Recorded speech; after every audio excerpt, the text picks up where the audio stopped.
Okay, thank you and welcome.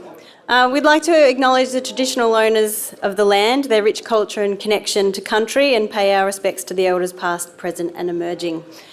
So welcome. It is really good to be here, albeit a few restrictions to abide by, but I'll go through those in a minute.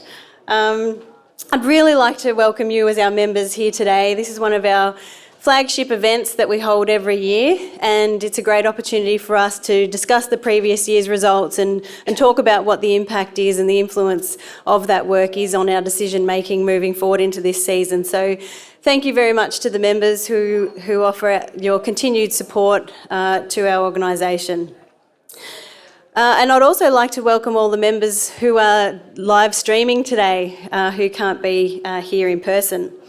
To all our sponsors, thank you for being here and your continual support of the work that we do. I'd particularly like to recognise our diamond sponsors, O'Connor's, Rural Bank, WFI, ADM, Gold Acres and Nutrient Ag Supplies. We also welcome the National Centre for Farmer Health, who have been great supporters of BCG and we of their work too. So I'll talk about the National Centre for Farmer Health in a minute. But now to the housekeeping. So this is a COVID-safe event. So we've asked people to register with a QR code. You would have seen them as you walked through this morning. So please make sure you just register if you haven't already using those QR codes. Whilst inside, it is important and required that you wear a mask unless you are drinking or eating or if you have a medical condition. There are plenty of sanitising stations around the leisure centre, so we please ask you to make use of those throughout the day. And catering will be provided a little differently, still throughout the breaks, but from a station over at the kitchen, and lunch will be served downstairs. Just other few housekeeping. The toilets, if you haven't been to the leisure centre before, they're actually in behind the bar. So if you need to go, that's where they are. And can I ask you all to please put your phones on silent, just so that we don't have too many phones ringing throughout the day. And if for some reason we need to make an emergency exit, there are a number of emergency exits in the building, and they are indicated by the green and white signs. And there's also some to the rear of the building, so please take note of that. Just going back to the National Centre for Farmer Health, BCG have had a strong relationship with the National Centre for Farmer Health for a number of years now, and like making sure our agronomy is good, it's important that the people who are working within our business look after themselves. And so the National Centre for Farmer Health, Tracy and her team are here to offer free health checks throughout the day. So if you would like to register for one of those, please go and see Tracy and her team at the back of the building, and they're available throughout the day. So please, if you want to take advantage of that opportunity, do so. So look, BCG had to do quite a few things differently, like so many people last year, due to COVID. And this year we have produced our manual. It will be in a hardcover book, but we've also produced it via an e-book, which I think a link was sent out to all members yesterday that you can access the manual via a link. So hopefully you were able to do that. We're also going to try a different style of questions and taking questions from the audience today. So I might just hand over to Tom Draffin, our Extension and Communication Manager, to talk about how questions might be asked today. Thanks, Fiona. Yeah, I'm up the back here, everyone. Yes. My name's Tom Draffin. I'm the guy who keeps pestering you with emails every couple of days leading up to this. So this year we're trying to use a platform called Slido to ask questions with. So a link should have been sent out to all your phones this morning to access the platform. So that would have been by SMS from BCG. And through that, you can access, the live stream, but you can also click onto a Q&A section at the top of your screen on your phones, and that's a type-in system. So those questions will come to me here as a moderator, and I'll pass them up to the people at the front. So there's a little bit of a screenshot of what it should look like on your phone when you hit that link. There's two big screens I think you can see in front of Fiona if you have a look. One of them has all the questions on it, so our presenters will be able to see them, be able to answer them in turn if they feel like it's going to be answered within their presentation, or they can answer them at the end. So if everyone can try and use that to save us handing around microphones because COVID's not letting us pass things around, that would be great. we'll see how we go. Thanks very much. Thanks, Tom. But if anybody is finding it too challenging and we need to revert back to the old-fashioned hand around the microphone for the discussion, then we will do that. You'll just need, because we've got people zooming in via our live stream, if you can just please make sure that you wait until the microphone is with you and then ask your questions so that the people who are live streaming can hear as well. So this day is usually and typically, traditionally, very much full of discussion, and we hope today is no different. It is really an opportunity for you to take advantage of the fantastic program that's been put together for you and ask a lot of the questions. If there's things that you have been finding challenging within your business that you need more information about, today is the day to do that. The program is really diverse. It covers a whole range of topics, and I think there's a lot in there for everybody. So, and we've got our BCG staff team who have done a great job pulling all the results together, and we've also got a great range of invited speakers here today for you to all take advantage of. So please do. So without any further ado, let's jump into it. Backed by popular demand, we've got a discussion around harvest weed seed control, and last year Charlie Taylor and Ash Teasdale presented, and they're back to talk about their experience this year. So Ash and Charlie, if I could ask you to come up. And John Ferrier, BCG Chair, is going to facilitate this first session. Thanks, John.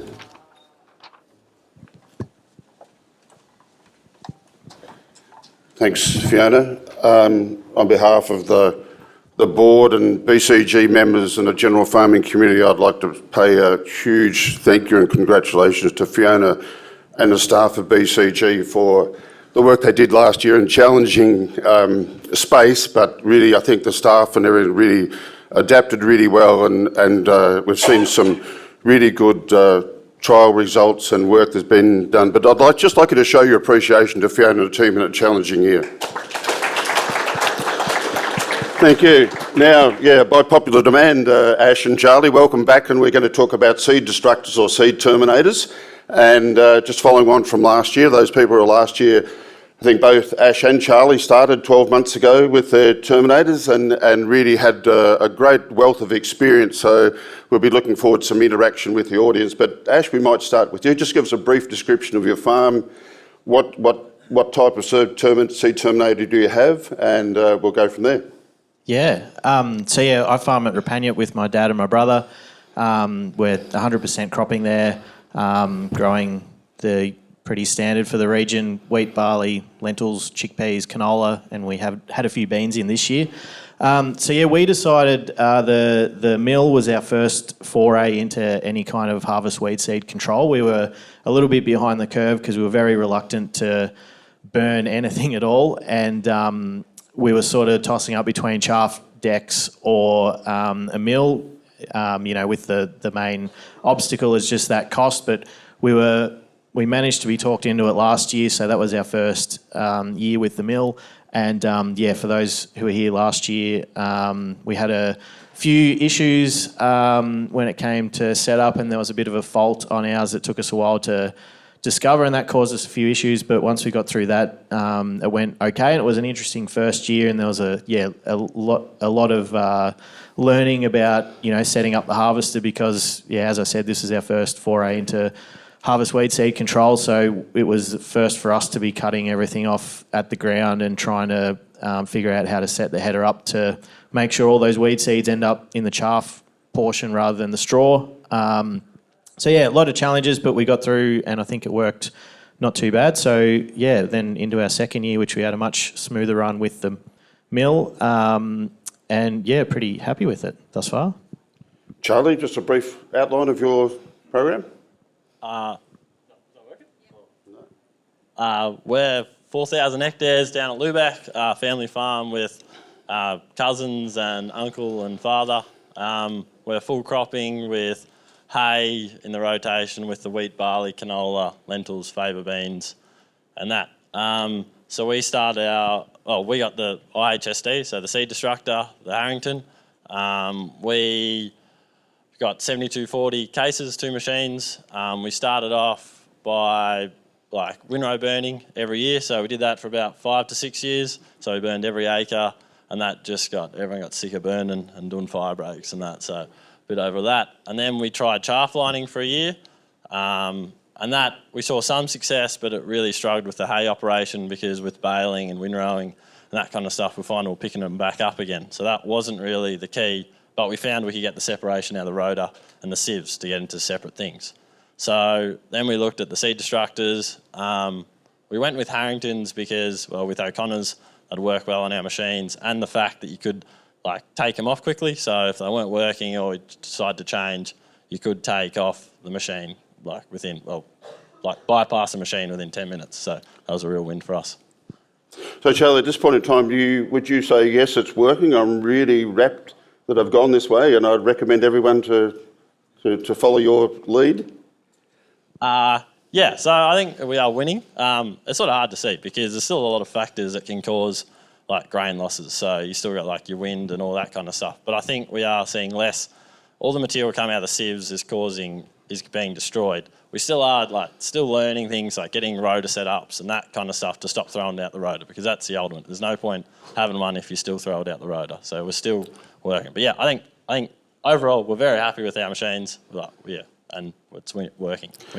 So Charlie, you've brought an example today of the wear of some of this machine. Can you just take us through some of the maintenance? And I think you'll see over here behind us, Charlie will talk about part of the mill that he's brought in that actually show the wear of after how long that machine been going, Charlie? So both machines did 580 rotor hours before we had to change them. The reason we did change them is we started seeing like vibrations and that come in on the vibration sensors of the headers. So, and that's the point. So step back. We were having a lot of trouble finding out when a mill is worn off like people around. And we eventually found out it's 99% effective until the rotor bars start shortening. And then once those rotor bars, you can see, start shortening and becoming smaller, it drops to 98.5% efficiency. And then it's all about saving your mills before they destruct. So I started seeing vibrations in the other header one night, and I was, a bit nervous, so we pulled the pin and we got them changed the next day. You look at them now, seeing they're out, and you go, well, you maybe could have got another 50, 60 rotor hours. Yeah, I don't know, but it was all about saving the machine. So that's where we came to with changing them. It's all about just the vibration in them to stop them self-destructing. So please have a look at the part of the mill that Charlie's brought with him before we go. Ash, your maintenance and really, are you seeing any results just after when you look behind the header after a rainfall event in the summer? Yeah, as far as maintenance goes, we haven't replaced anything on ours yet. I think I was meant to look before I came here, but I think we must have done about 700 rotor hours on ours over the 2 seasons. And I think, it was interesting just talking to Charlie. I think the way ours is looking out, the cage, I guess, is the bit that looks to be wearing out the quickest rather than the rotors, which is a pretty similar design to the Harrington machine that Charlie has over there. So I think I'm expecting we might change our cage before next harvest, and we'll hopefully get another year out of our rotors. So yeah, it's a bit hard to tell. This is about how much we were hoping to get out of it, so that's promising. But yeah, the same sort of thing. We're not sure at what point you change it, or it's an incremental thing. It's not as though it's going to be working one day and then you wear it out a little bit more, and it's not. It's a numbers thing, so it just depends. How keen you are, but yeah, it's as far as results go.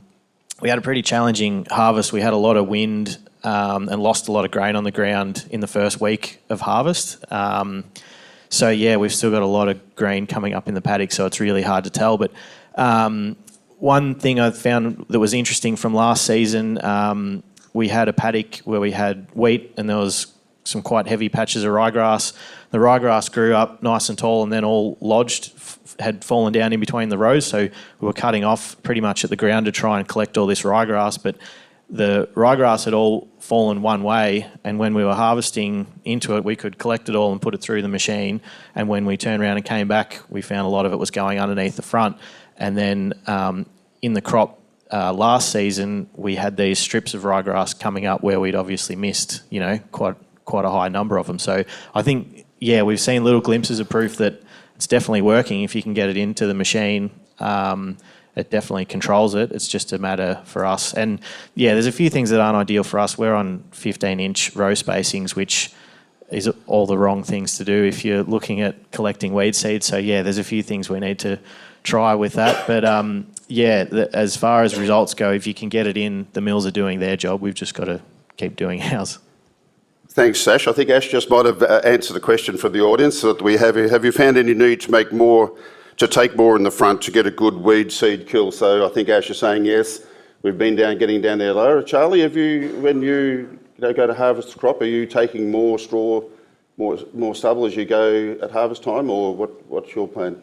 Yeah, so we're trying to take the lot, especially, so I try and work on, when setting up the headers, like between the two, we're trying to get at least 10 hectares an hour at harvest time to keep like production going and that sort of stuff. So if we're getting above that, I'll even go lower. So we start out at probably 3 inches, 4 inches, but then if we can go lower, I will try and go lower if we've got the extra time or resources just to try and get it. So then pretty much everything on the deck.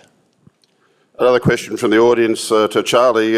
How long did it take to switch the machine over when you're doing your maintenance? Is it a long, involved process? The maintenance side of it? As in to switch out the mills and replace the mills? Yes. That took us a day, so it took 14 hours, I think, for the 2 machines.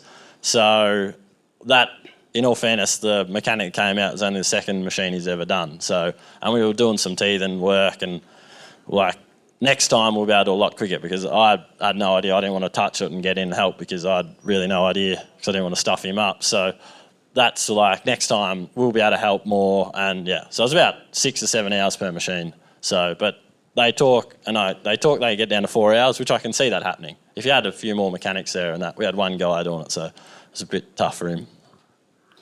Are there other questions from the audience? I mean, I know a few people are dabbling in this space and had experience. Tony Gregson, would you like to tell us a little bit about your experience and maybe ask these boys here to help fine-tune your machine? Thanks, John. I wouldn't argue with anything that the guys have just said.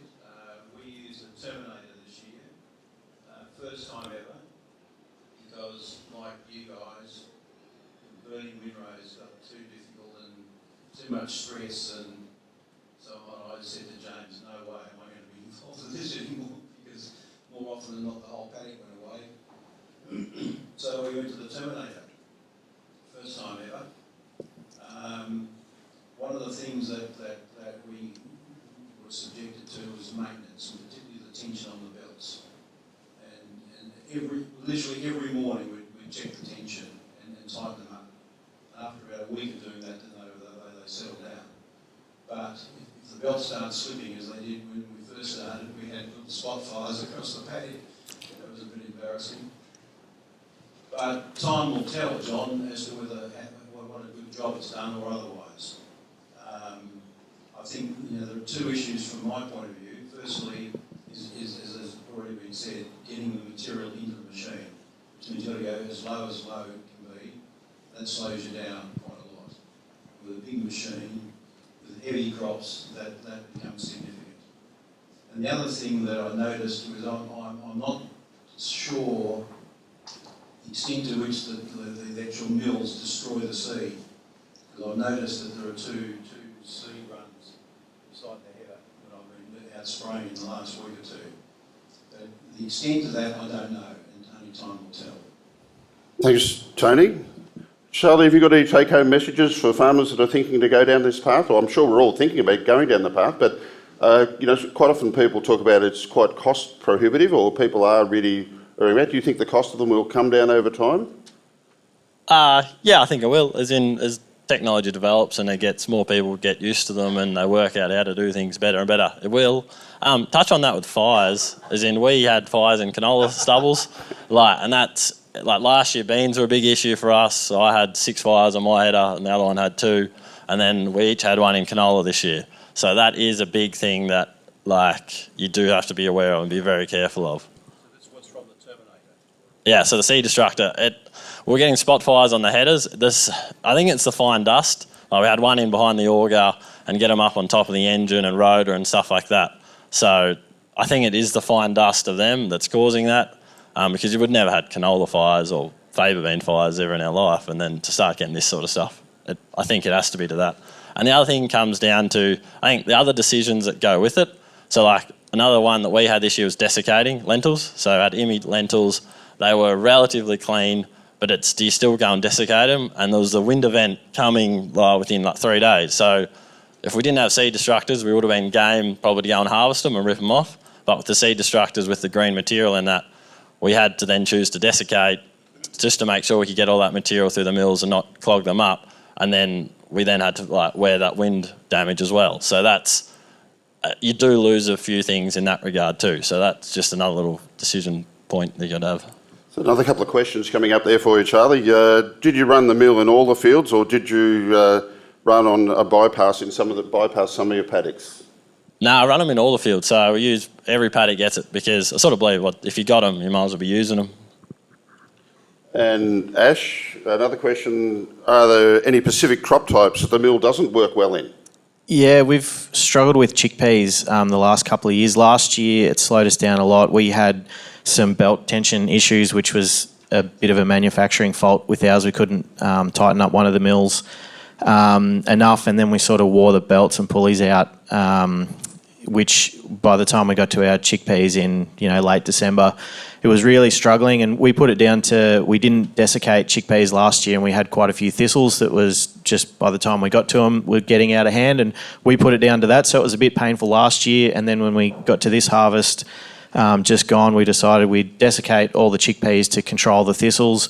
And yeah, our chickpeas were quite disappointing this year. They didn't finish particularly well, and they the stalks were very, very green. They were still full of sap, and yeah, the mill wouldn't handle it. We were sort of down to maybe 5 kilometres an hour harvesting chickpeas, so we patched out our worst ryegrass patches, which are mostly on headlands, and then we pulled the cages off, and we were up to 10 or 11 k's. So yeah, we've been struggling with chickpeas. I was speaking to the guy from Seed Terminator the other day. He said they have a different mill design that is designed for green crops that we might try next year if we have. Hopefully we don't have this issue again. Hopefully next year we can have huge chickpea crops that finish perfectly and harvest really well.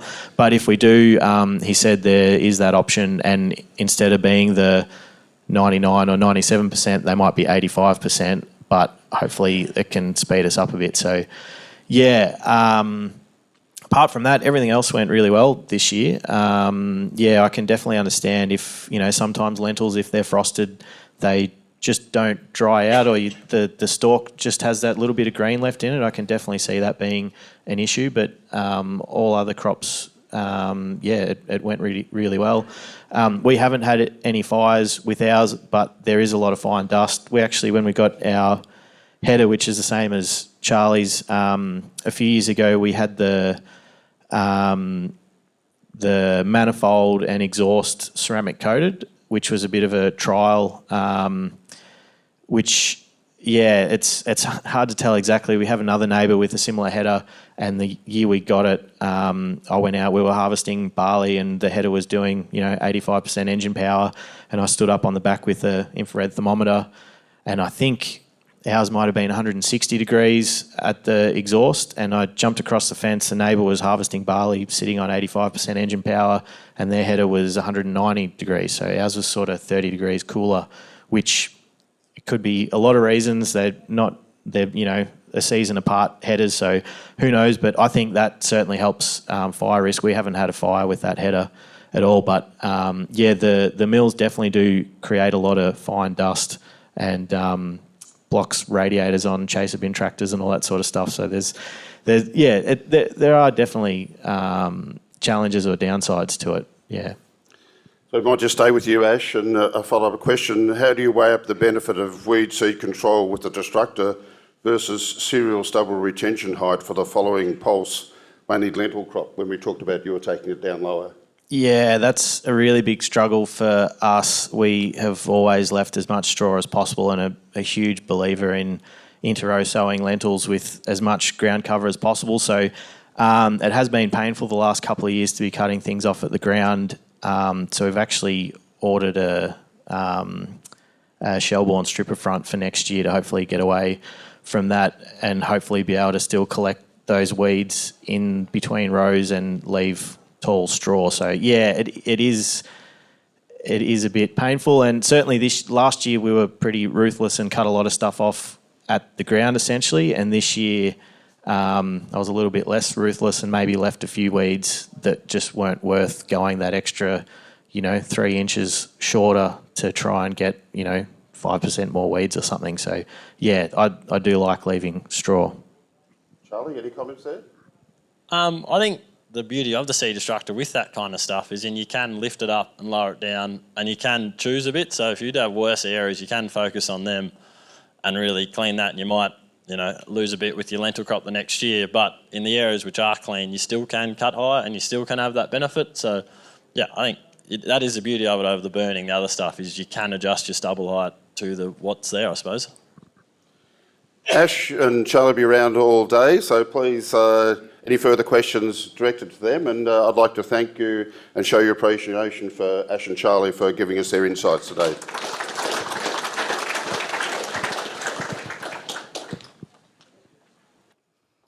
Thanks, John, and thanks, Ash and Charlie. I'd really like to now invite Kelly Angel from BCG. Kelly's a senior researcher with BCG, and talking about some herbicide residue trials that BCG have had in place. And then Mick Rose will be joining Kelly after that. Thanks, Fiona. First of all, I'd like to acknowledge the funding body for this piece of work, which is the Soil CRC for High Performance Soils. And as said, Mick Rose will join the second part of the discussion. It's a little bit of a challenge managing in-house and remote for the same talk, but we have divvied it up as best we can. Managing herbicide residues. First of all, I've got 3 questions for you, and it doesn't matter what your role in agriculture is. Put your hand up if you've seen these or experienced these situations. So hands up if you experienced herbicide residue damage. So we're not talking about drift, we're talking about carryover of product on farm. Who's experienced residue damage? There's a few that haven't, but there's quite a few that have. Hand up if you've seen damage in most seasons somewhere. It might be quite isolated. There's a couple that have seen most seasons some form of damage. And finally, put your hand up if you've seen damage outside what you have understood to be the label guidelines. So prolonged from what would be considered a plant back period. Yep, a few there as well. So I think it's pretty obvious, even in this room, and no doubt for those that are online, that herbicides are a problem, particularly when we're using residual chemistries. They limit productivity if we have susceptible crops following them up in terms of establishment, vigour and yield.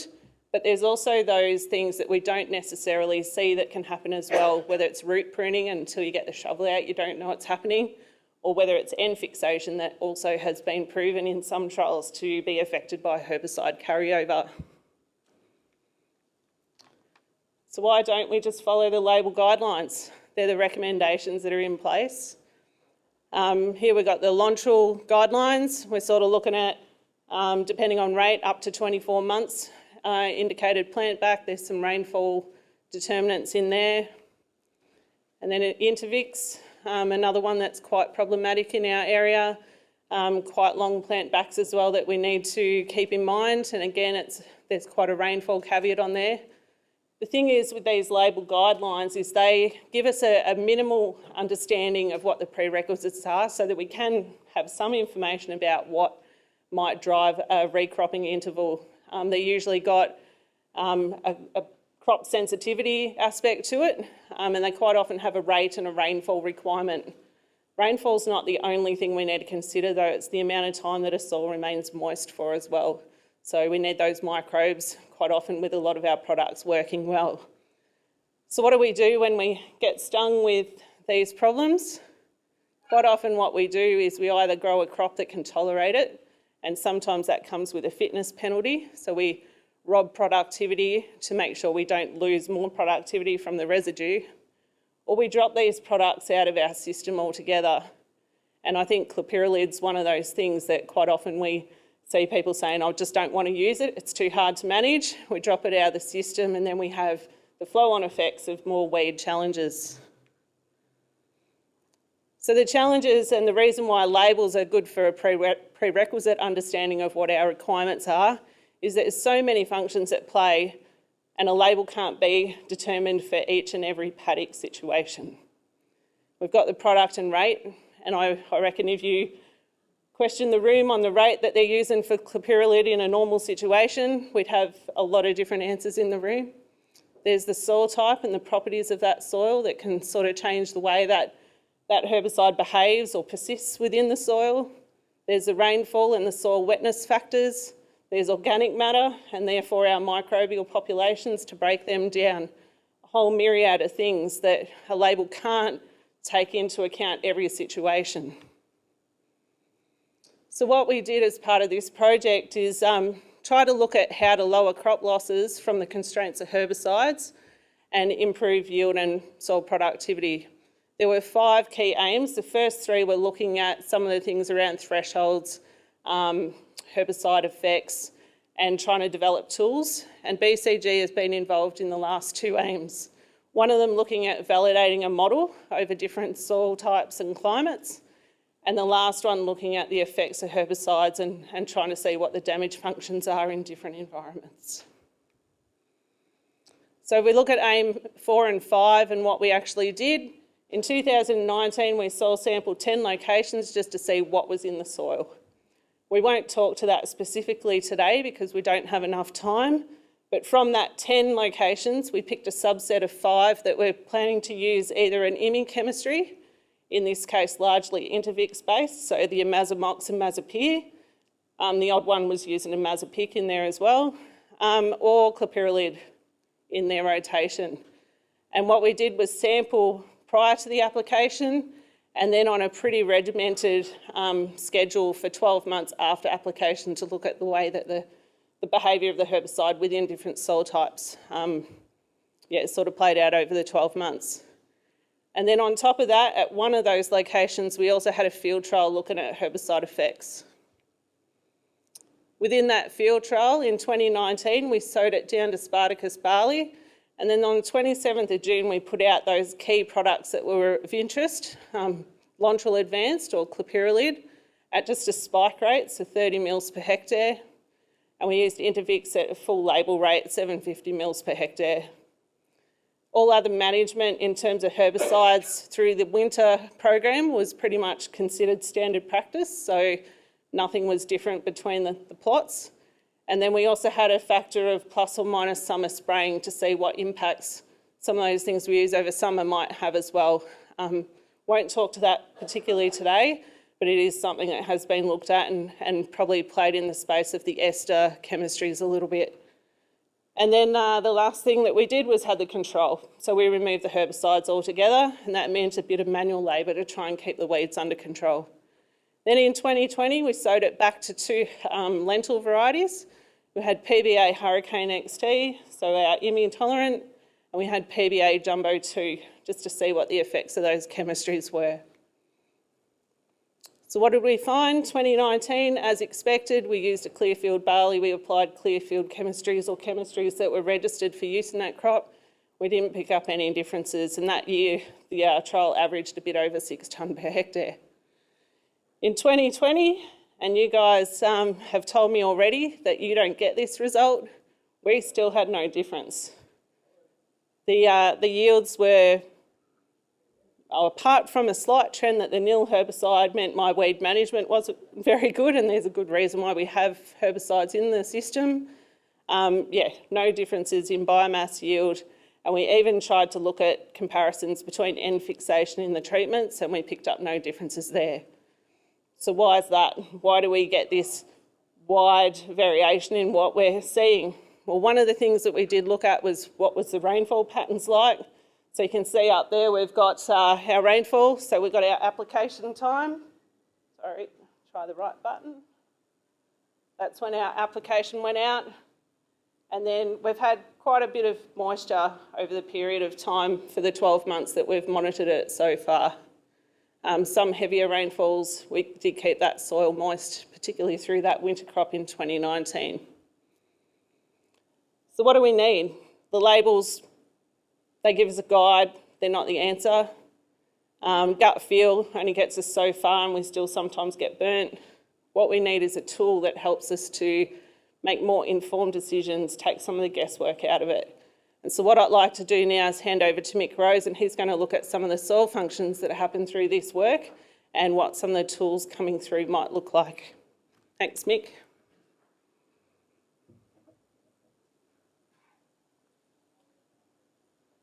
Okay, Kelly's gone, so I can't see her nodding, but I'm assuming that you can hear me okay. Yeah, thanks very much for the team at BCG too for getting this event up and happening, and apologies that I can't actually be there today. Would have been great to get down there and have a chat, but hopefully I'll be down sometime later in the year. Thanks for that great introduction, Kelly. Yeah, so I'm just going to talk a little bit more on some of the other work we've been doing. And I'd just like to acknowledge the rest of the team. So this is a national project. We've got collaborators from Southern Cross University, Murdoch University in Western Australia, PIRSA in South Australia, WANTFA, and Air EP on the Eyre Peninsula. So we're looking at a number of different priority herbicides that are posing a few more issues than what we'd like, and trying to look at how they behave in different environments. So what I want to talk about now a little bit more is going back to that first aim there, and that's determining the toxicity thresholds for 5 key herbicides. So why do we want to do this? For starters, I'd just like to point out that there are commercial service providers where you can actually send soil samples away to get tested for herbicide residues. So we can actually test soil prior to sowing to make a decision about what to sow. The problem is you'll get a number back from those commercial service providers, and then you have to interpret that number. So it's a little bit like a fertiliser recommendation or a coal wall p-value, for example, where we actually do have some knowledge about what those coal wall p-values mean. However, with herbicide residue data, there's very little publicly available thresholds out there from which you can make an interpretation and make a decision based on the number you get back from the lab. And I think this slide here from Twitter goes to demonstrate that. So you can see there some crook faba beans, been crook all year, no Lontrel for 2 years, soil and plants tested for residues undetectable for dicamba, ester or Lontrel.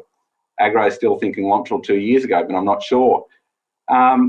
So one of the things there is, okay, that they did send samples off for testing. The question is, how low did those commercial labs go in their testing? What were their detection limits? And the problem is we don't currently know what the thresholds are. So if our threshold, if we're seeing damage in a plant at say 1 nanogram per gram, but the laboratory can only measure down to 10 nanograms per gram, they're going to say, and maybe the residue level was 5 nanograms per gram, they might say, oh, undetectable. However, you still have residues there. It's just that the lab hasn't gone down low enough to detect them. So there's still questions there. The other thing that we want to do is, all right, can we test soil prior to sowing to make a decision? But what if you go in and 6 weeks in, you do start to see these symptoms, that maybe this or maybe that, you're not sure if it's fertiliser or weather or herbicide. A lot of the agros I've talked to really just want to know, be able to rule in or rule out whether or not it is actually a herbicide residue that's caused those issues. So another question we've got is, can we test those plants to see if we can diagnose the issue so that the grower and the agro can rest easy at night knowing that actually was the problem, and then make decisions that will prevent that from happening next year, or if it's bad and it turns out that it's not a herbicide issue, potentially to replant if it's that bad. So just quickly, here's what we mean when we talk about toxicity thresholds. So we can get soil without herbicide residues in it. We can spike it up with increasing concentrations of herbicides, a single herbicide, and we can then plant different crop species in there and as the herbicide concentration increases in soil, depending on the crop, you'll see a decrease in plant growth. And here we've just been looking at shoot biomass as an easy parameter to measure. So you might grow them in sand, which is what we've done first, which is when the herbicide is at its maximum bioavailability. So there'll be very little binding to soil, and all the herbicide, or pretty much all the herbicide in that soil, will be taken up by the plant. So we can get a good understanding of really the worst case scenario. If you've got, so we've chosen here to look at 20% biomass reduction as our threshold. So you can see the arrow going across, that's about 20% reduction from the controls where there's no herbicide. And if you draw the line down, that will give you the herbicide concentration in soil where you're seeing that 20% biomass loss. If we do repeat the experiment in a sandy soil, so not just pool sand from the pool shop, so sandy soil, it might have a little bit of organic matter, might have a little bit of silt, bit of clay. You can see that the threshold might shift across a bit. So that means that there's a little bit of binding in the soil, might be a little bit more breakdown. And even more so for a clay soil, you're getting a lot more binding. And now you can see that the level at which we're getting 20% reduction, that long arrow going across to the right, the concentration in that soil, in that clay soil, the threshold is a lot higher. So we've actually done these experiments in the glasshouse. This is a soil provided by Kelly, I think from Kinnabulla Kelly. So we've spiked that up with clopyralid. We've grown a range of different crops, and we've got those toxicity thresholds. So that's just an image of some leggy lentils growing there. And you can see the graph on the right, we're getting those shaped curves. So we can roughly guess for seedlings where 20% biomass reduction will occur. The other thing I want to point out here is each of those dots in that graph represents a single pot. You can see there's quite a lot of variability. So plant to plant, there'll be, even genetic variability plant to plant in a tolerance for a herbicide. And depending on how the herbicide is behaving in that pot, whether it's moved down the profile a bit, whether it's bound up a bit more, you're going to see this variability across a paddock too. And from some of our results where we're measuring herbicide residues in the soil, that variability can be massive just in terms of the concentration. So at one spot, you might measure, say, 1 nanogram per gram. 15 metres away, you might be measuring 10 times that. So across a field, you're going to see this variability. Now, that's just within one cultivar. If we do this again for a different cultivar, we might get a slightly different dose response curve. So you can see that we're never going to get 100% accuracy here. But those grey bars on the graph, they give us a kind of estimate of the confidence we have in that threshold. So there's always going to be some probability around whether or not we will see damage or won't see damage. And here we've got wheat growing in the same soil, and it's exposed to imazapyr, which is one of the actives in Intervix. Reportedly, it's a bit more longer lived than imazamox, the other chemical that's in Intervix, which is why we're focusing on that.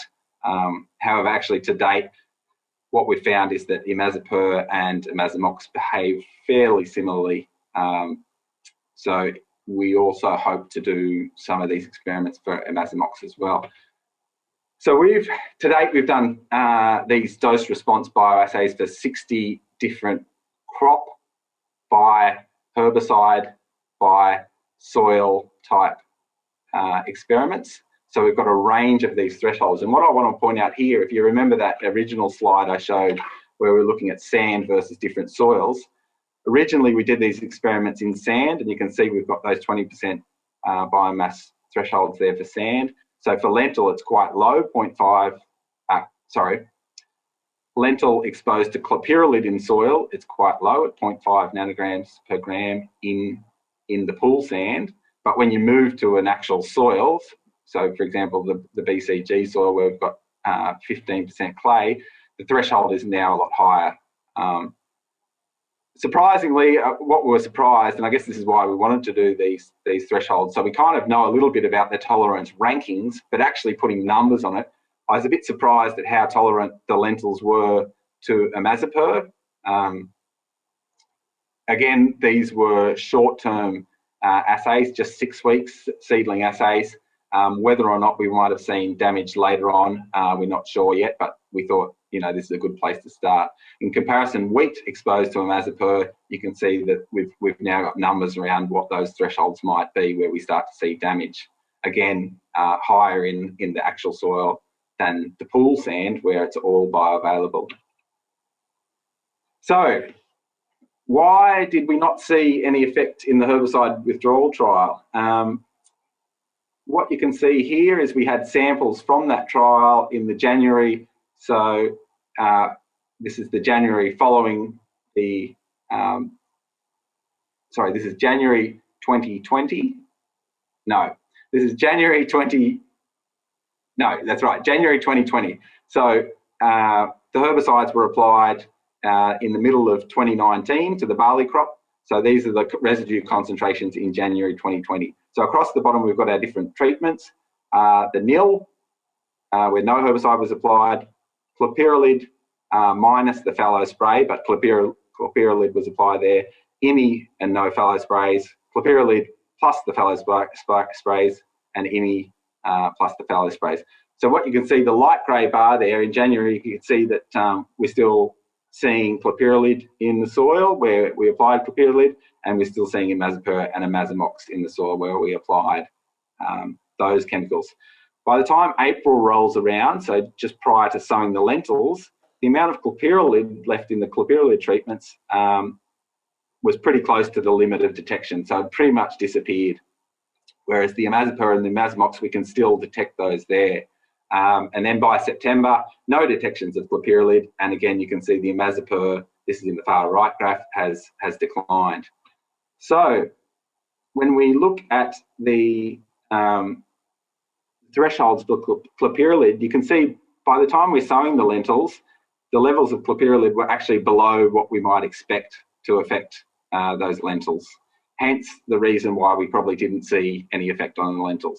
And if you recall, the threshold for lentils growing where there are imazapyr and imazamox residues were quite high, so well beyond the ranges what we're seeing here. Interesting thing is, had we chosen to sow wheat, we would have actually been quite close to those thresholds for wheat in terms of the IMI residues.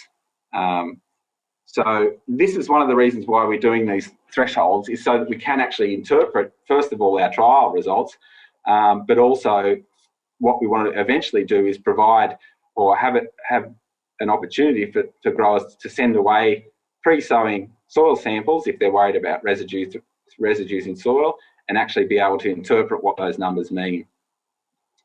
I don't have much time left, but I quickly just want to go through some of the other work we've been doing, looking at persistence of herbicides in the paddock. You can see here, these are our priority herbicides in the project. They all have different water solubilities. So the lower numbers there for imazapyr and clopyralid in that log KOW mean that they're a lot more water soluble, a lot more mobile. Diuron and pyroxasulfone kind of moderately mobile. But what I wanted to point out is when you look at the standard half-life values, so there's a website called the Pesticides Properties Database, which you can all access, University of Hertfordshire in England. The values that they give there for the half-life values, which is how quickly imazapyr degrades, you can see is 6 to 142 days in the field. Now that's a very wide range of persistence.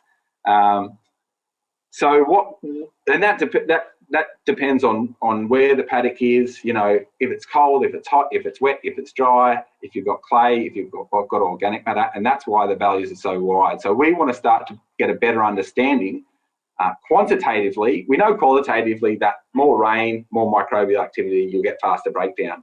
But what are the actual numbers there?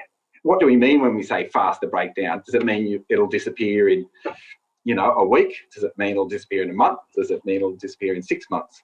So we've been monitoring these herbicide residues in a range of different sites, and here's just some examples. So this is at Kinnabulla. You can see there's quite rapid degradation or dissipation of the imazapyr there. We're losing a lot of it in the first 100 days in the 0 to 10 centimetre profile, not much moving down to the 10 to 30 centimetre profile, which is the black line. And the estimated half-life there we can get. And you can see that in the first 6 months after spraying, we've had 150 mils of rain.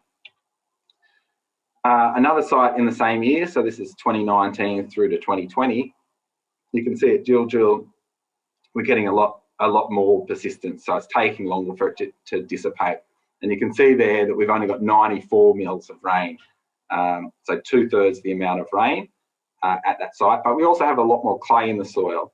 And clay is interesting because it kind of has two functions. One is it can bind up the herbicide, which means that it's then not available to move or break down, so the microbes may not actually be able to get to it to break it down.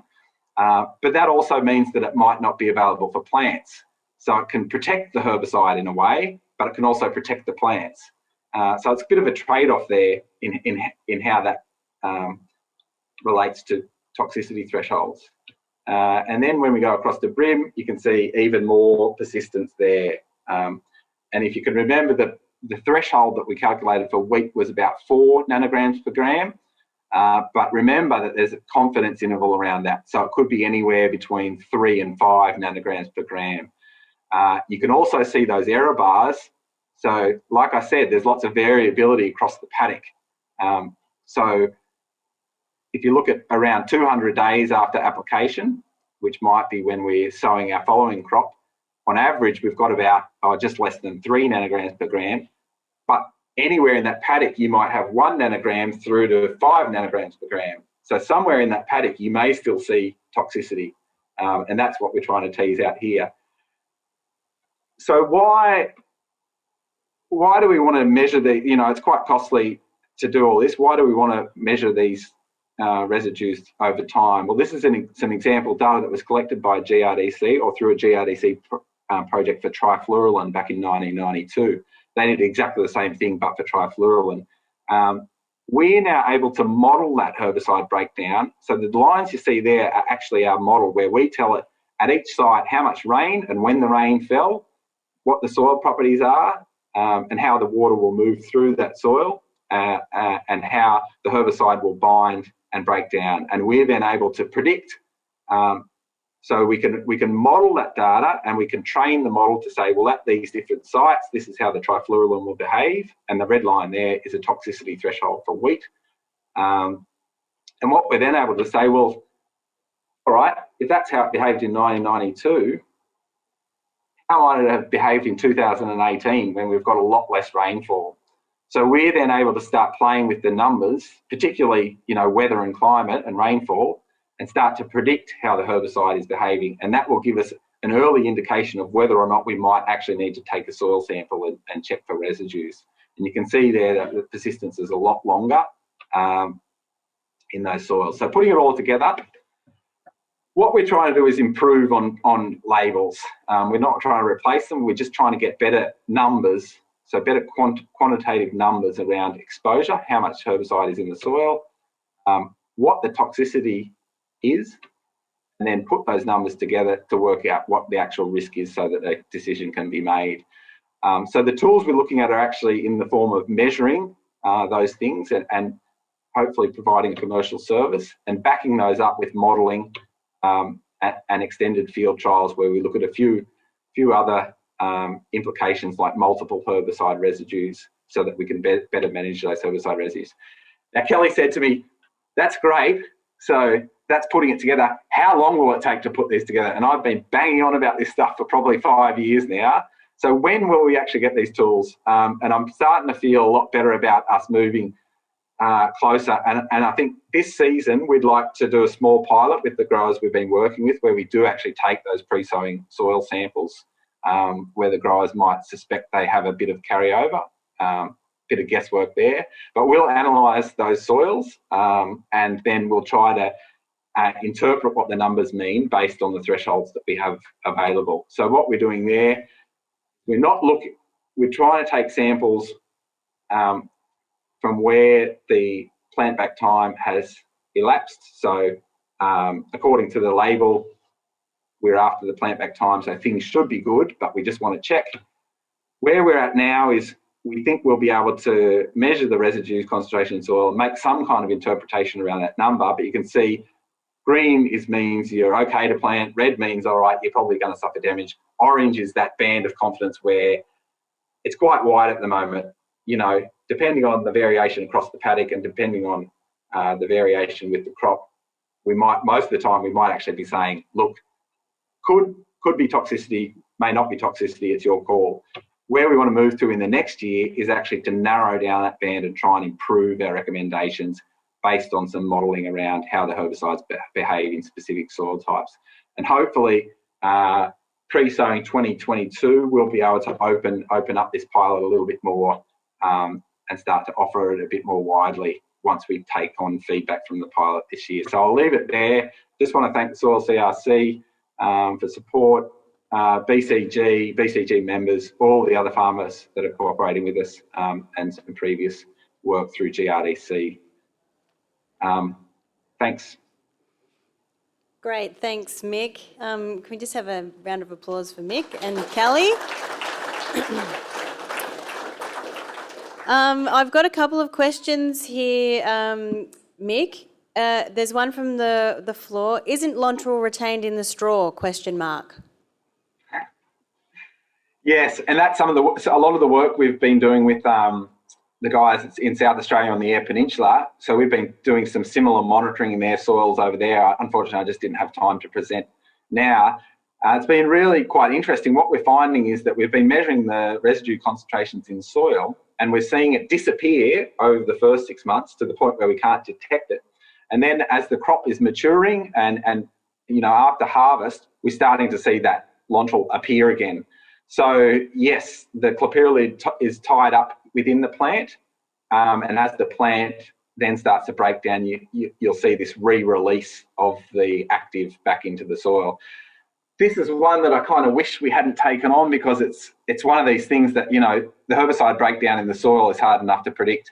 If we're trying to predict how it's breaking down as the plant breaks down and then breaking down in the soil as well, it's just that added complication. Nevertheless, the guys in South Australia are really keen to do some more work on it. We have some stubble with residues in it, and we're going to try and do some more work around that throughout this year. But that's definitely one to watch out with. Again, if we can take those pre-sowing samples, I still think we may be able to offer a service where we analyse stubble as well, and then start to make some recommendations around that. But yes, definitely a complex issue, and we've been talking a bit with Corteva as well about that. And one more, Mick. Do you envisage this modelling tool to be standalone, or are there plans to integrate it into paddock recording software? At this stage, you know, I think that's still a little ways off.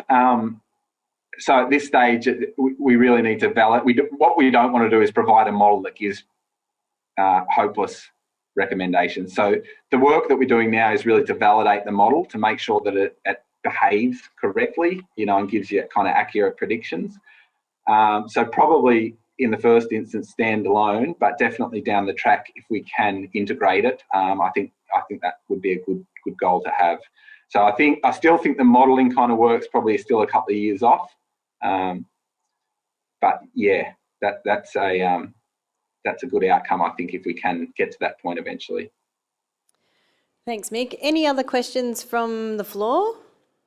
If not, we'll move on. So thanks, Kelly, and thanks, Mick. It's a complex problem to try and solve, but the work that you're doing in that space, I think, will really lead to some great tangible outcomes for farmers' decision making and take out some of the guesswork, which will be really good.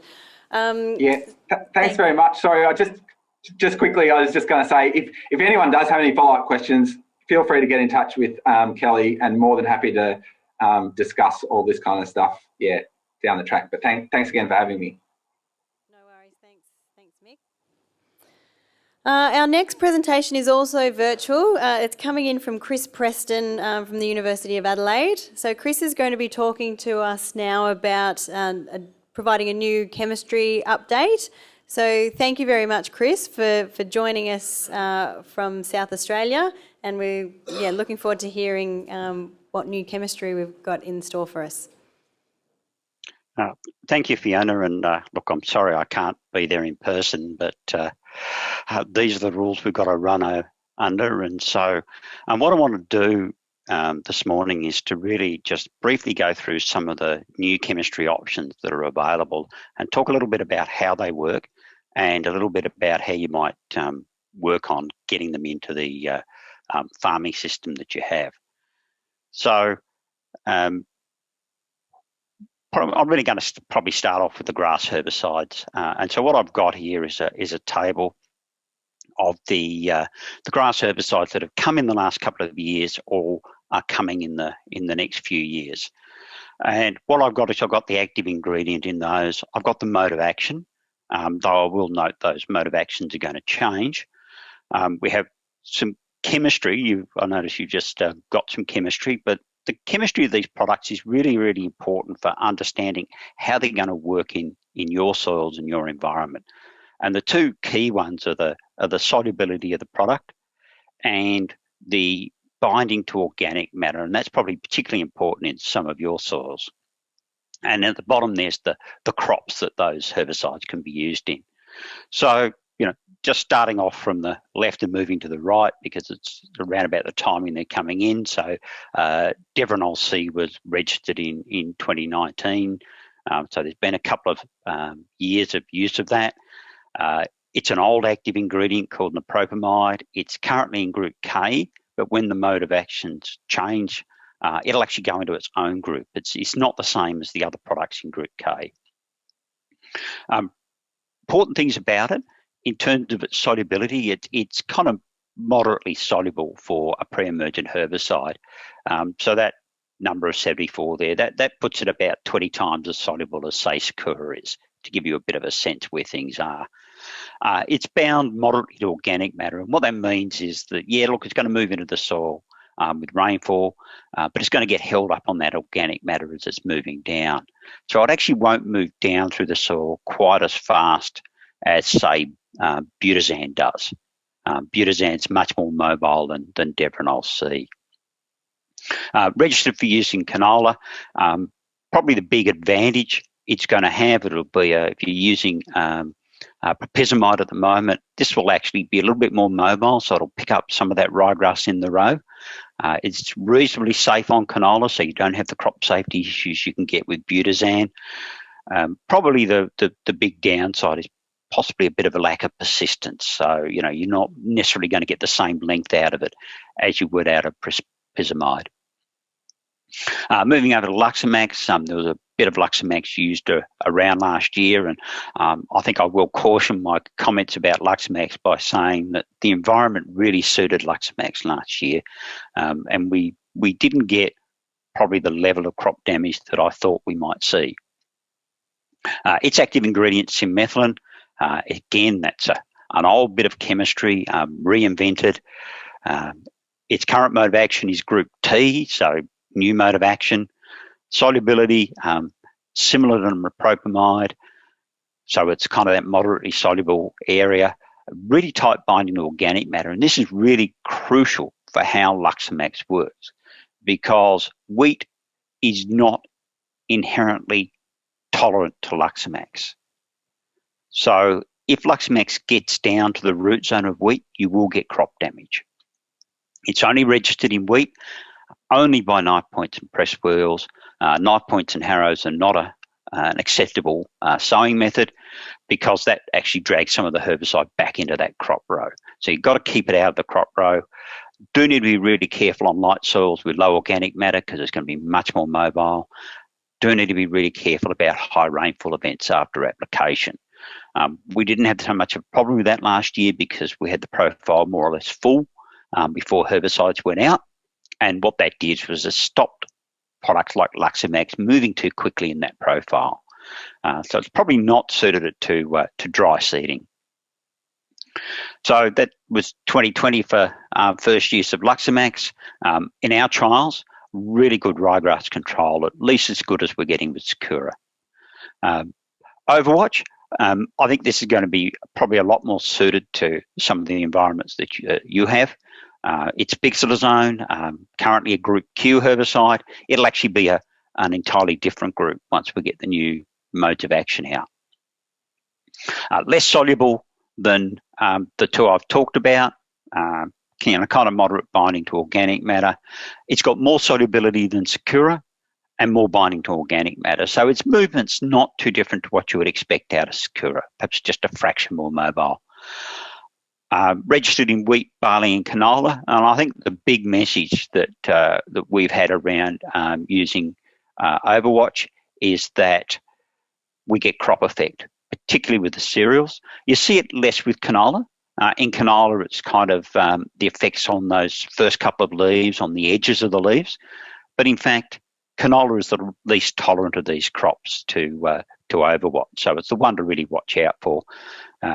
Probably more likely to be an issue in the southern parts of your area rather than elsewhere. Lighter soils probably going to be a little bit more problematic with canola as well. We've never seen on cereals that crop effect turning into a yield penalty. In terms of ryegrass control, it's a little bit behind where Sakura is, but it does actually have some other useful broadleaf weed control, and they're really excited in South Australia about this for bifora control. Ultra, I think when I get to talking about these herbicides, I mean, Ultra is probably going to be the one that is going to suit a lot of your environment pretty well. Carbetamide, again, a bit of old chemistry being reinvented. We used to have this in the 1990s. It's Group E, so different to what you've been using. Highly soluble, doesn't bind to organic matter very well, so it's quite mobile in the soil. Use in pulses, do follow the label. Not all pulses are as tolerant to this product, so there is some use patterns you need to be aware of in terms of certain pulse crops. Good ryegrass control, probably not the length of ryegrass control that we'd like in a lot of the environments where ryegrass is a major problem. But I think, the real plus for Ultra is going to be that it's really good on some of those other grass weeds, particularly things like brome grass. So quite an effective herbicide for that. So Ultra, this year we'll be seeing that. You've probably seen a fair bit of it in trials anyway. The last of the products that I know about coming in the grass space is Matino Complete. This will be registered sometime in 2022, probably not a lot available then, more likely to be available in 2023 for use. This is a three-way mixture. It contains a new active ingredient for us called a clonophen. This is actually a bit of old chemistry, but it's new for us. We've never used it before. It's got peroxysulfone, which is in Sakura, and it's got diflufenicin. So it's a three-way mix. In registrations in wheat and barley, and in wheat, as a pre-emergent, you'll mostly be thinking of this as being a Sakura replacement. Certainly in our trials on ryegrass control, it pretty much does what Sakura does as an IBS herbicide treatment. There will be a registration for barley, and I think that could be useful in some circumstances. That'll actually be at a lower rate than the wheat registration. Probably most interesting about this particular herbicide group is that it will probably have an early post-emergent herbicide use pattern for wheat, not for barley, but for wheat. And if you're thinking about that, it's kind of like box of gold timing. So we're talking about that 1 to 2 leaf ryegrass stage. And I think the benefit there, if that registration comes, is that we'll be able to get a lot more length out of that application in crop. And also, you'll get broadleaf weed control with that early post-emergent application. You get some out of the IBS application, but you don't really get enough, because one of the things to notice about the herbicides and the solubility is these products are not very soluble. So they don't really get into that crop row area. And so you don't pick up any broadleaf weeds that are coming up through there. We'll get some extended grass control out of this, so it'll be better than Sakura is on wild oats, for example. It'll have a little bit more activity on things like brome grass and barley grass. And just wait a second while I get the next slide moved across. Right, so just to give you a bit of a sense about how some of these products work, this is some work I did in 2019, when really what I wanted to look at was how these different herbicides perform against grass weeds in both ideal environment conditions, but also when it's dry, because one of the things that we know about a lot of these pre-emergent herbicide products is if we get dry conditions, they really struggle. So this is just comparing, the 4 major grass weeds, and the reason I'm showing this to you is because ryegrass is actually not really often your major problem. You're often actually worried about some of these other grass weeds. And so this will give you a bit of a sense about how those herbicides perform. So probably the best thing to say, I've got the full suite of pre-emergent herbicides that we use against grasses down there, Triflorex, Avadex Extra, Box Gold, and so on. And including many of these new ones, not Matino Complete, I might add. But the thing I want to mention is that they are all ryegrass products. Every single one of them controls ryegrass well in these pot studies. But what we see is it's quite varying levels of control of some of these other grass weeds. So Overwatch, for example, it's really a ryegrass specialist. It doesn't do very much for any of those other grass weeds that you have. So, ryegrass is not your main weed, grass weed issue, and you don't need it for bifora control, then probably going to think about one of the other products. Ultro, you'll notice there, pretty much controlled all of these grass weeds. Well, Luxamax was good on ryegrass, had some control, pretty good control of brome grass in these pots, a bit less of barley grass and wild oats, for example. Devronol, again, like Overwatch, mainly a ryegrass product. Moving down to the other end, trifluorine, things we've known about trifluorine is that it actually does have some activity against all of these weeds, less so against brome grass perhaps than some of the others.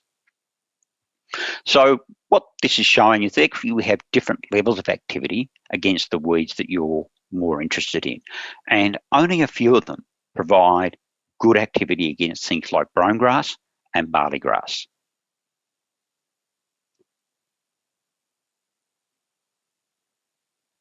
And just move on.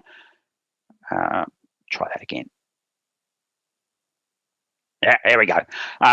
So when I took exactly the same treatment, so these are all herbicides at the normal field rate, and all I did here was that I put the seed out, I sprayed the herbicides, I covered them with a little bit of dry soil, and then I put them in under conditions where they had no rainfall, no watering for 7 days. So there was just 7 days of no water, and then we went back and started watering them again. And the thing that perhaps you'll notice here is that most of these herbicides, as we expect under dry conditions, are not as good. They give us less control. But the really key bit here is that control for all of these products on ryegrass was still pretty good. So 7 days of dry conditions, they still managed to control ryegrass, and that's because largely they're ryegrass specialists. Trifluorine was the one herbicide that was least affected by dry conditions. So it's a bit of a dry condition special herbicide. We've known that for quite a while. So trifluorine mixtures under situations where you've had rainfall, you go and sow, and then you don't get rainfall for a month, they're usually better than many of these other mixtures that we have. The other, I think, really key point here is that for weeds like barley grass in particular, a week of dry conditions meant almost all of these products worked considerably less well on barley grass than they did if we had moisture immediately after sowing. I think this is one of the reasons why in those dry environments, barley grass is really starting to become a major problem for us, because it's very, very common to get those dry weather conditions after sowing. And even herbicides that are really quite water soluble, still, like Ultra, still lost a fair bit of activity on things like barley grass. So one of the cautions that we have to have in using some of this new pre-emergent herbicides is if we're chasing weeds like barley grass and brome grass, is that if it's dry, we're not going to get as good activity as we might if we have wet conditions after sowing. So that really does make it difficult, and it's why a lot of the work that I've done on brome grass control in the Mallee, for example, we've actually gone for mixtures. One of the ones that still works pretty well on brome grass has been Avidex Extra, even if it's dry. And when we start mixing with that, with something like trifluoride, that works reasonably when under dry conditions, or even Sakura, we're starting to get some reasonable levels of control. So that's the trouble we're going to have. Going to some of these new expensive chemistry might find that you don't actually get the levels of barley grass or brome grass control that you want if the conditions are against you. If you could just move me on here, there we go. So the last thing and in the interest of time, because I know I want to leave some time open for questions, to just briefly talk about some of the new broadleaf pre-emergent herbicides. Now, this is a space where once the sulfonide urea stopped working, we really haven't had herbicides. We haven't done a lot of pre-emergent broadleaf weed control. We're getting some new products for this, and they open up some opportunities. Callisto, we got in last year. It's mesotrione. This is a fairly old herbicide, but we've never seen it. Group H chemistry, quite soluble, reasonably mobile, so night point press-wheel type systems. Broadleaf weed control in wheat and barley, really good on brassicas, quite good on some of the other weeds, broadleaf weeds we have as well. So this is probably going to be a fit in systems where you're probably struggling to get an early herbicide on for wild radish control because you've got Group B resistance. You could put this up front and you can get that early radish control out of that. And then you only need to tidy the later emerging radish that comes up later in the crop and do that later in the season. Reflex is foamosaphin, old chemistry, but we've never had it. This is a Group G herbicide. We probably won't get Reflex till next year. It's moderately soluble, and it's different to what you know about Group G chemistry in that it does move in the profile a bit.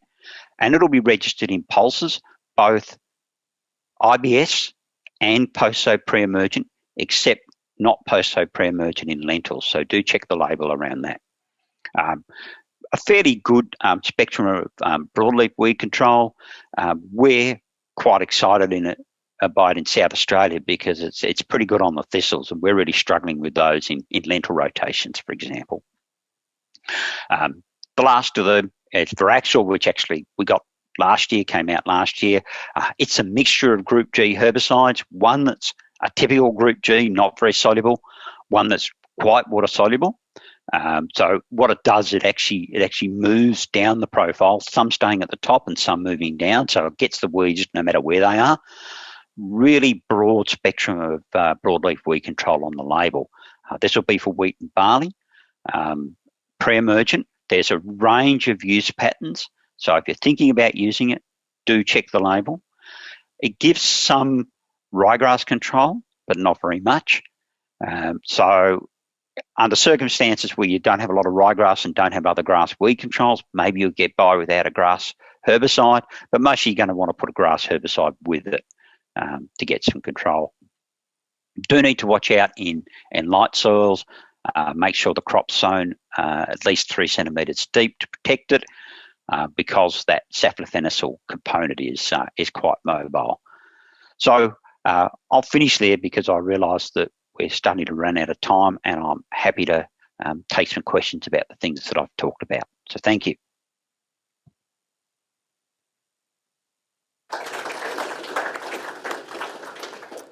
Thanks, Chris. Now we've got a question from Pete from Patchy. Chris, any comment on the new Group G pre-em activity in a knockdown spike capacity?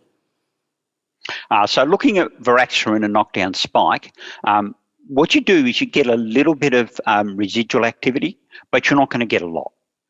So when we think about that rates, I think it's 100 mil from memory, but actually the knockdown activity starts at, or the pre-emergent residual activity starts at twice that rate.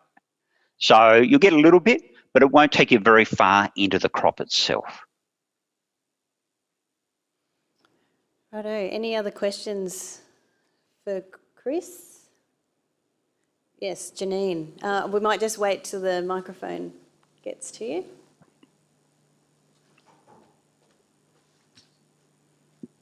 Apologies if I've missed it, but I remember Kelly talking something about at the staff meeting about the different modes of action changing to numbers, not alphabet.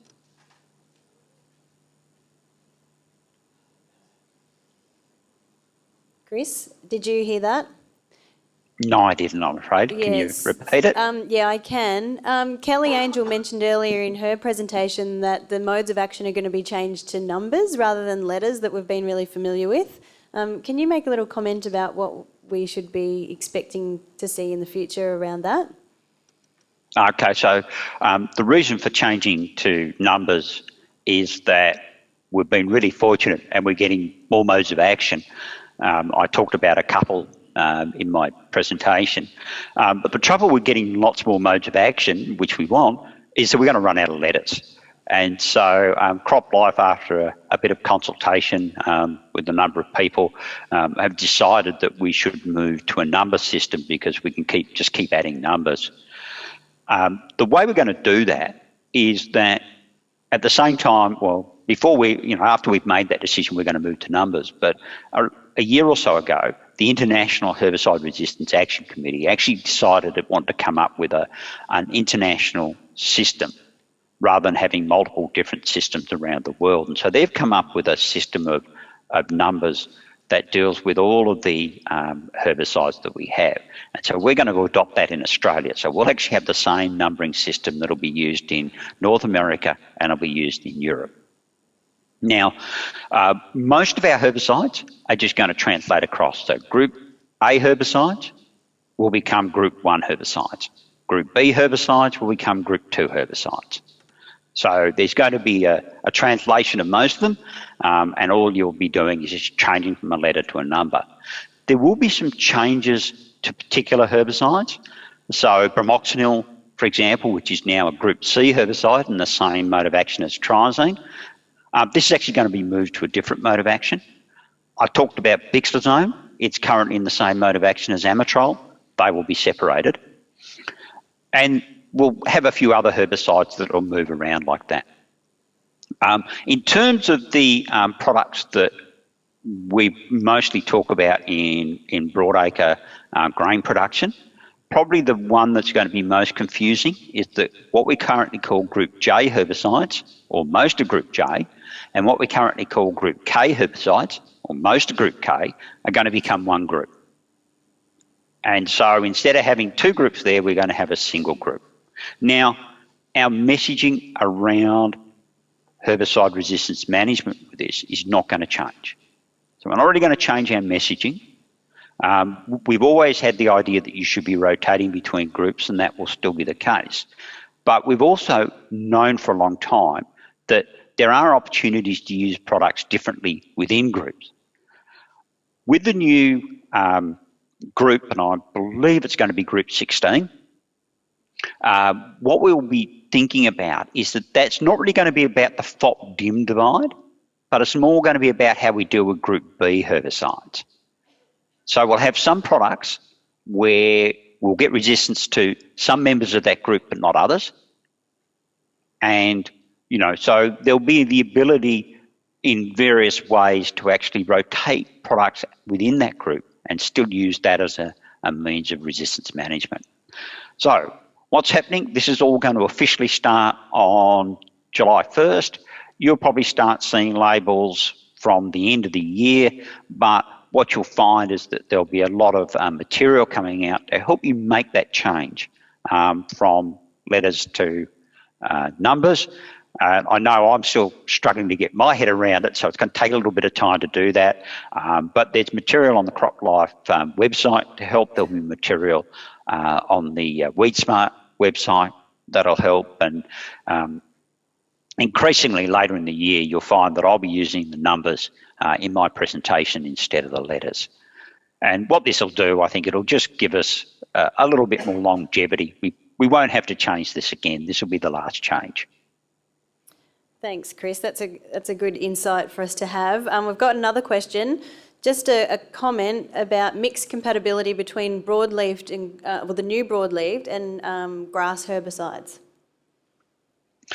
Yeah, look, I think that there's things to really concern you about. So we're talking about reflex. There doesn't really seem to be any issues so far as crop safety goes. So that's fine. The same's pretty much true of Callisto, though I will perhaps caution that if you're in very light soil conditions and that you have pre-emergent herbicides that do tend to touch up your crop a bit, that you want to be really careful to make sure you get good separation there. With Raxor, it's actually been a little bit confusing because the original plan was to have a much higher rate, and that caused all sorts of issues mixing it with grass herbicides. But the 200 mil rate's not such an issue. So you will be able to mix it with the grass herbicides.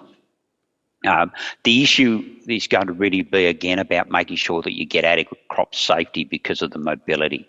So if you've got soil types, again, where you do tend to get a bit of crop damage from your grass herbicides, just be extra careful making sure you get the crop at the right depth and you don't get those furrow walls falling in. If you're going to use the high rate, there's one point sorry to interrupt, Fiona. No, sorry, Chris, you go.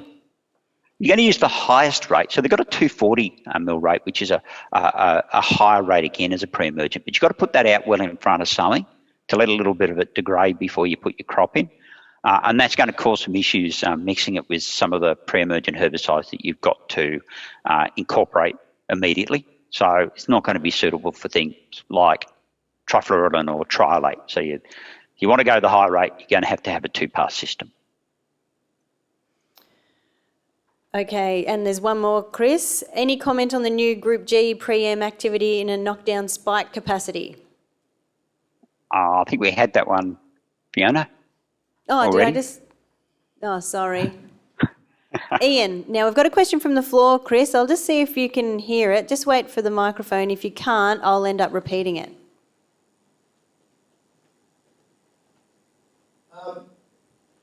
It's sort of lately they've been talking about how we should really join two grass herbicides together to help ryegrass resistance in weeds by mixing two together. Could you comment on, do you think that should be a strategy of farmers now?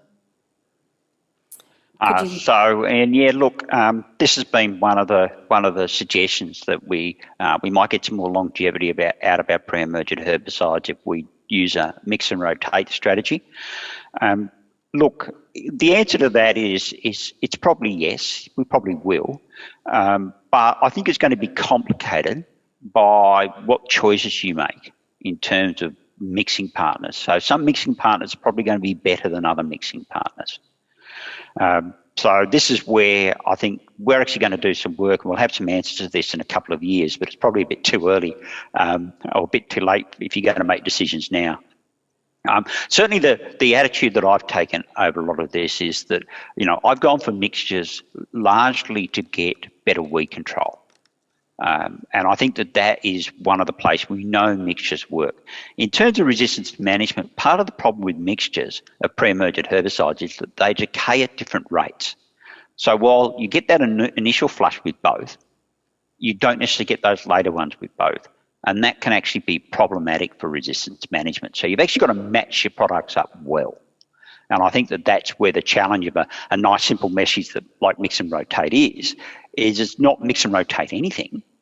It's making sure you actually get the right products together. So mixtures involving boxer gold with something that's got, like trifluralin's got quite a long residual, is actually just going to push us to trifluorine resistance, so we'll lose that. Trifluorine and Sakura is probably a better mix in terms of having two products with about a roughly similar persistence in the environment. So I'm sorry I don't have a nice easy answer to that, Ian.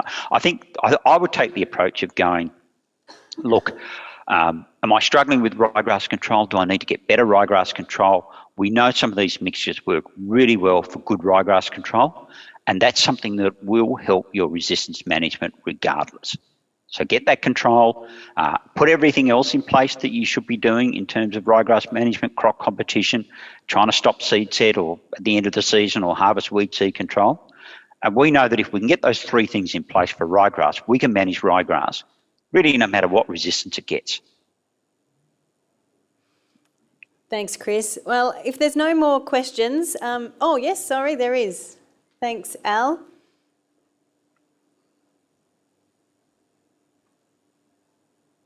Chris, just a question on there was a scientific paper released last year in relation to a wild radish population in WA that had HPPE resistance without ever being exposed to that mode of action. So there was BCG cross resistance being developed. So, for instance, Callisto, should we be looking at using that mode of action up front to try and combat any issues?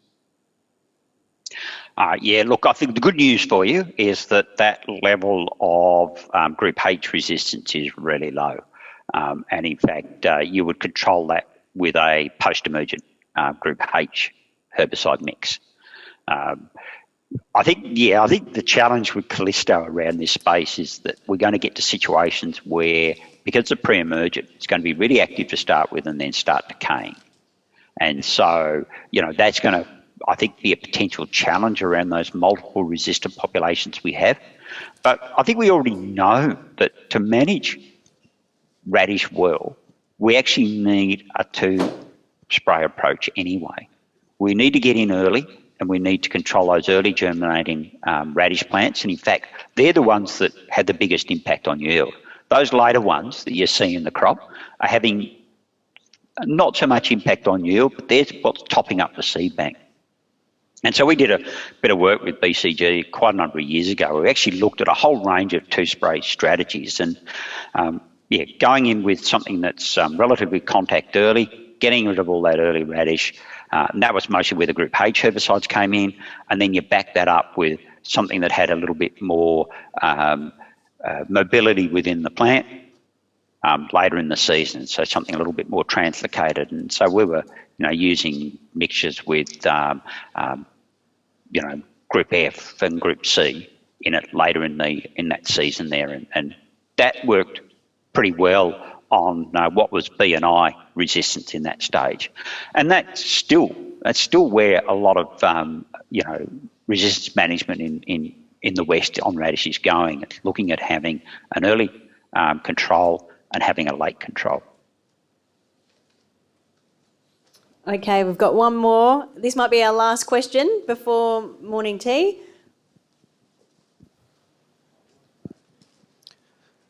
Chris, where ryegrass is the major issue, a mixing partner with Overwatch, we often have dodgy starts of the season on Wimmera heavy clays. What's the best mixing partner? Trilate, trifluorine? What's the best mixing partner to go with Overwatch? Look, we've put them all, other than all of the cereal ones, other than Luxamax, with Overwatch, and they all work pretty well. Trifluorine, where trifluorine is still working on ryegrass, that's going to be probably a fairly handy mixture. I think that might be the one you might, first go for. Where ryegrass has been a real problem, and we've used Sakura plus Overwatch, particularly in those sort of higher rainfall areas. And that's, every time we've used it, that's given us the best ryegrass control of everything that we've done. So I think you've got beauty with Overwatch, you've got lots of choices. But that makes complicated in terms of deciding which one. So I think you need to decide one that's really going to sort of suit the soil type and environment you've got. And I would go, well, if trifluorin's working for you, maybe that's the one to start with, and then work your way up. But I'd be looking at, the ones I'd look at would be trifluorin, Avadex, because we know that mixes well with most of them. And then if life gets really difficult, there's always Sakura.